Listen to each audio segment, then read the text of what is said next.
It's Writer's Dream Time. This is a show where we have authors come and talk about how they write their books, how they publish their books, and how they market their books. We are on YouTube. Just look for The Writer's Dream, obviously. We are also on Facebook. If you're interested in being on the show or asking us a question, please address it to The Writer's Dream Facebook. In the message department, just message me and I will get that message and get back to you. Our guest today is Roland Allnach. He is a repeat offender on the show, one of my favorite guests. He is a science fiction writer, but he has decided to write something for authors. So he has written the Writer's Primer, and he's going to tell us all about how to become a writer, a successful writer, right, Roland? That's always the goal. So tell me about how you really got into this. Well, I've done a number of books at this point. And I came into publishing from about probably as far outside as you can imagine. Just as a quick note on my background, I went to school for a technical degree, a science major. I work in healthcare. So there's no MFA program, no creative writing courses in my background. Same here. There we go. So, well, that I found was something that a lot of authors have in common. I thought that was something that was kind of unique to me, another challenge. I should call the show The Outer Limits. There you go. We're all coming from the outer limits. We're all coming from the parking lot into the stadium, trying to get into the stadium. But nevertheless, I always felt compelled to write. I wrote my first short story when I was 16 years old, and I was always trying to get in through that doorway of publication. And it wasn't until a couple of years ago I decided to just approach it as a part-time job, dedicate some hours to it. And all of a sudden, I started to get some progress. First short stories, and then one book after another, and, well, here I am now. But along the way, I learned so much, and I realized a lot of things I was going through and I was having to learn. A lot of the challenges I faced as an unknown independent author were things that a lot of other authors were experiencing as well. And certainly, over the course of the publication of the different books, having met a lot of different authors only reinforced that point. So I thought, as a community, authors, they have so much information to share, their experiences. So I thought, well, what could I do to try to give back? And I thought, there's a million different books on writing and publishing and editing, and they all claim to be definitive guides. And, my opinion is, especially in the publishing world, because it changes so quickly, a definitive guide is only definitive for about 6 months. But I thought, rather than try to take that perspective, I thought to myself, what would be in a book that I would have wished I had when I first started my journey with publication? So that kind of focused my thoughts. Plus, on my website, when I put my website together, everything I read said, try to have something unique on your website, try to have something other authors aren't doing. So one of the things I realized was other authors don't really talk too much about their lessons and their stumbles and their experiences. So I thought, let me put that on my website, because someone like me might find that of use. I know I've certainly found those things of use as I learned them along the way. And when I was trying to put this idea together, I thought, I kind of have the outline for it already. But with the book, obviously I can go into much greater depth, expand the topics. So I started fleshing it out, and a year later, here we are. So it was a great learning experience putting it together, but the response I get is that people are really finding it of value, which is what's really important to me. Yeah, for a while, with Karen Bonet, I did a lecture on So You Want to Write a Story. It was kind of the same thing, and I would start it with, don't spend a lot of money, which, of course, I've never followed. But well, that's a common. But you and I have had that discussion, and we look at it as a business expense. We look at it as an investment. If I wanted to start a cupcake business, I would have to go to Chase Bank and get a loan and blah, blah, blah. So, so how is the book set up? Well, I set up in a series of parts. So the first part is just to introduce prospective writers to what to expect from the life of being a writer. And because most authors, they work a job to support themselves. Writing is a passion project. I wrote it from that perspective. So a lot of the book deals with, especially in that first part, managing your time, keeping an eye on your expenses, as you were just hinting at. So after establishing that base, the second part is about basic writing mechanics. Because for those of us who are coming into publication and trying to be an author without the benefit of those creative writing programs, grammar is something you may not realize how much you need to address it, and also how important it is. And it's, if anything else, in the beginning, you need to recognize where your writing is at versus what's considered market acceptable fiction. Because if your writing isn't up to par, clearly you're going to have a problem moving forward. So after that, I have a section on short story publication, then a section on working with novels, and finally a piece on marketing. So I set up the book to try to take people step by step and lead them along the way.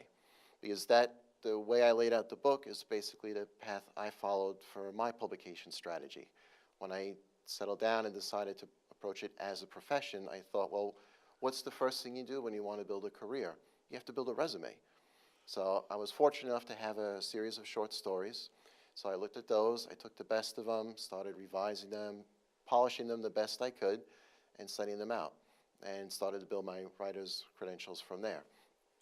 After having several stories published, then I thought, all right, let's move into books, and snowballed from there. So now, I know you've had this experience as well as I've had it. People want to write something. They have an idea for a story, and they write something, and I don't know if you've had the experience where they give you their manuscript to read, and it's really, you read it and you say, well, it's a really good idea, but the writing is terrible. What advice would you give to people who have a good idea, want to write a book, but their writing skills are not there? First advice would be jot down your idea so you don't forget it and lose it. But secondly, start small. You know, the old saying, the journey of 1,000 miles begins with the first step. And it's a piece of advice I really focus on in the book because it's something that really worked well for me. You know, working with short stories first, I was able to try to focus, learn the craft and develop my writing skills before trying to go right into a book.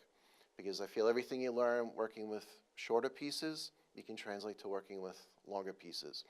And if you want to start small, it doesn't even necessarily have to be a story.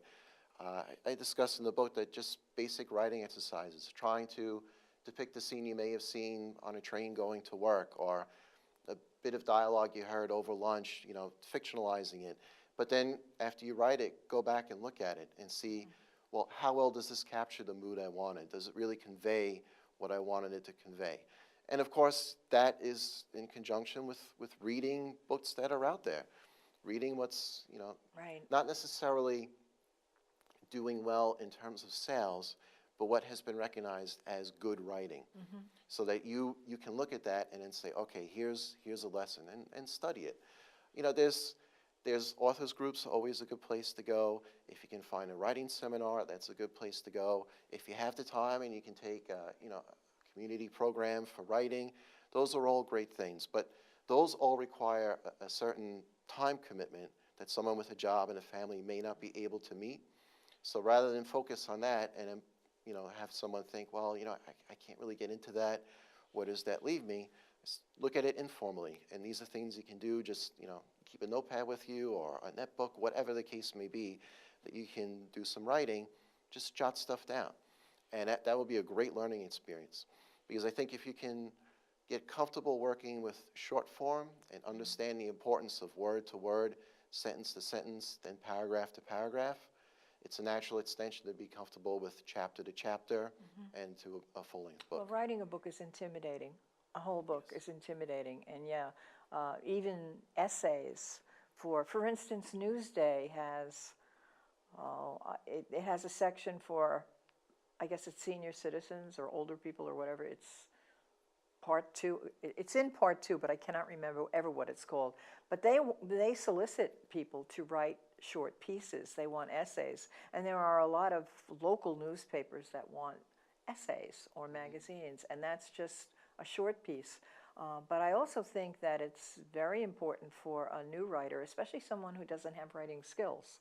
I mean, writing skills are, knowing grammar and punctuation and all of that, that doesn't come so easily to a lot of people. I think joining a critique group where people will read your stuff and say, you really need to learn where to put those quotes and where those commas. I mean, I just had a book edited, and I joked with the editor, and I said, you know, I have a special app for my Word program. It's called Comma Dust. And what happens is you just click on it, and the commas fall all over your manuscript, and they stick wherever they should go. Oh, that's interesting. Because I have a really difficult time with commas. I tend to overuse them. Yeah. But, you know, and then in the early days of when I started to write, I used to say, well, that's what you have an editor for.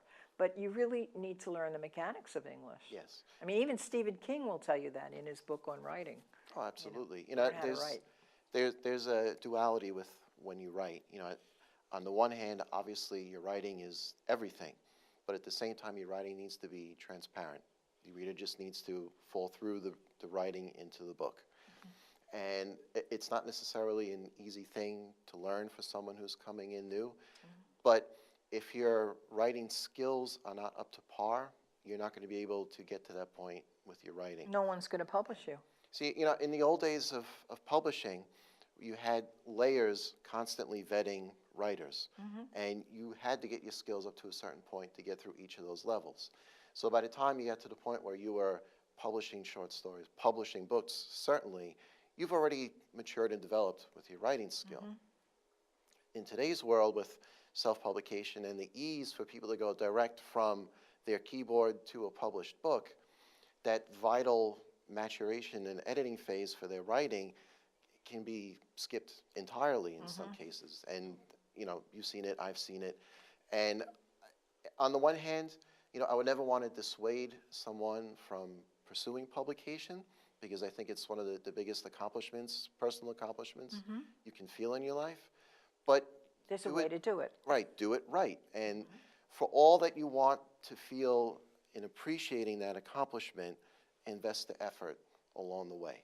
So, you know, a common thing for people is to say, well, how do I access review readers? How do I get people to read my stuff who are going to give me that honest opinion? This was a challenge I faced because I was in my little world of creativity. I didn't have access to reading groups. I didn't have time to pursuing support groups for writing or anything like that. My kids were very young at the time, so, you know, home chaos. But Sure. What I did was, again, that was part of my focus on short stories, because in sending out short stories, every now and then you get editorial feedback. And because you're working with a number of stories, you can see what works and what doesn't work. And, you know, working in a lab, I'm very centered on analysis and figuring things out. So the stories that got published, I always looked at them, compared them to the other things that were in a particular issue, and said, all right, why did this story work, for one, and why did it work with this publication? And then from that, most importantly, why do other stories not work? What is it there that's different among them that's preventing them from finding their publication? And, you know, it's a slow learning curve, particularly the way I did it. It could have been easier if I was able to go out, but nevertheless, that was my process. Everybody's going to have their own process, but in the end, I feel it worked well for me. There's also a website called Wattpad. Okay. And you can submit your stuff to them, and then there's people online who are willing to read your stuff and then critique it that way. I'd be a little leery about that, but they claim that they never have any problem having your stuff stolen, but I would be afraid to. Yeah, and that was going to be my only, you know, suggestion as a warning for that, is because I've seen these in the past too, chat groups, you know, different community groups. Oh, you know, we'll look at your story, and I think for any writer, you certainly understand how precious your creative works are. Absolutely. The idea of having access to a lot of people reading it is very attractive. However, your protection is, you know, you really have to consider that, because, and, you know, I talk about copyright and how it extends to your work, what's protected, what isn't. But if you're going to do something that informal, you know, you just have to understand that there is going to be an inherent risk. Yeah, definitely. I think, too, what people need to understand as well is if you're getting that much opinion feedback, it may be a little overwhelming at first. It's one thing if you sit with 2 or 3 people and they say, well, maybe you could do this paragraph a little bit differently, or look at your sentence structure here. But if 100 people email you back and say, oh, you need to work on this, you need to work on that, it can be a bit Sure. much. Yeah. And it may not be the directed constructive criticism that you really need. It may just be generalized advice, which isn't going to help you that much. So, And there's always Strunk and White, right? The style manual, yeah, which you can sit down and any intelligent person, if you're intelligent enough to write a story, you should be able to read the rules of, correct English and whatnot, which is, but that's an art in itself. Yes. I mean, just writing correctly is an art in itself and has to be developed. So, so you have a short story.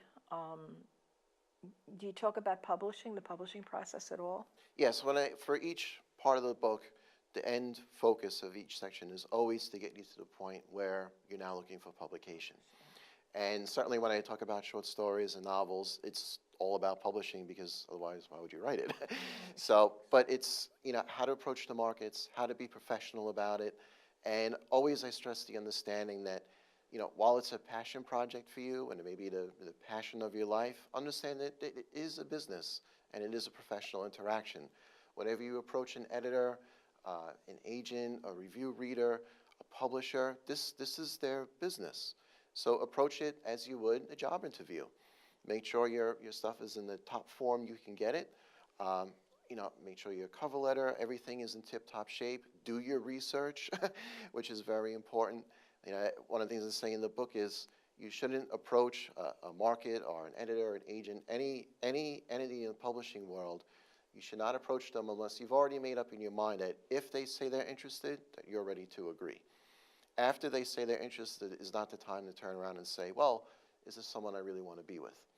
So do your research ahead of time. That's a very good point. And I think that's something a lot of authors, prospective authors, really need to understand is, and I'll use the word tedium, even though I don't particularly like it because it sounds negative. Tedious. But yeah, there is the tedium of research, and it's hours and hours and hours. And see, I love the sometimes- research. Well, I enjoyed it because, again, coming from a science background, lab reports, working problems, research is inherent to what you do. But for people who aren't necessarily from that world and used to that path to learning, it may be very daunting. And I think the biggest stumble for prospective writers is when they start looking at the publishing market is the research fatigue, marketing fatigue. The that amount part, you have to learn is sure. incredible, because you get published, you come onto the publishing stage, and all of a sudden you realize, oh, well, I'm expected to be a marketing professional,